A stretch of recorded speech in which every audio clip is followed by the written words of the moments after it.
This is the solution for section, 7.1, problem number 20.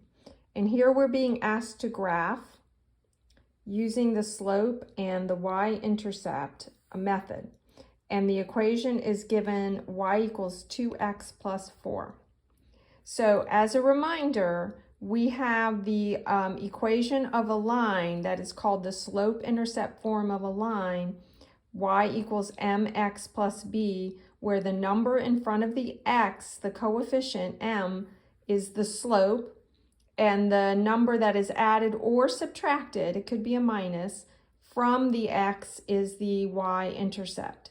So m is the slope and b is the y-intercept. So we take this form and we compare it to our equation, y equals 2x plus 4, the m position, which is the number in front of the x, is 2.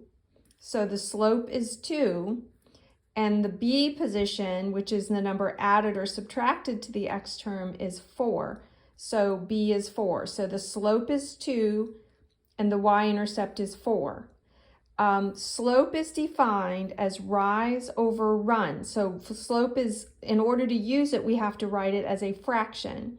So I'm going to take my number 2 and I'm going to make it a fraction by putting it over the number 1. So if you have a fraction, keep it a fraction. Don't change it to a decimal. If you have a whole number, just put it over 1. So the top number is the rise. That tells us how much we go up from one point to another point. The run is our right direction, and that tells us how far we go to the right from point to point. If the fraction is negative, then you would go down instead of up. So if it's positive, you go up. If it's negative, you go down.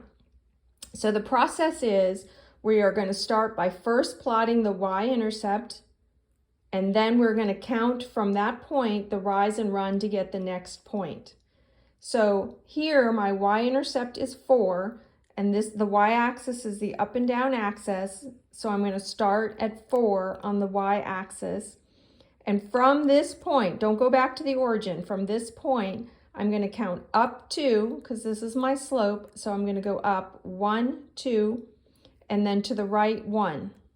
So up 2 and to the right 1, and that gives me another point on the line. And remember, we need 2 points to graph the line. And once I have those 2 points, then in MyMathLab, once you click these 2 points, then it's going to automatically place the line for you. So I would click the point at 0, 4, and I would click the point at 1, 6 is where I ended up.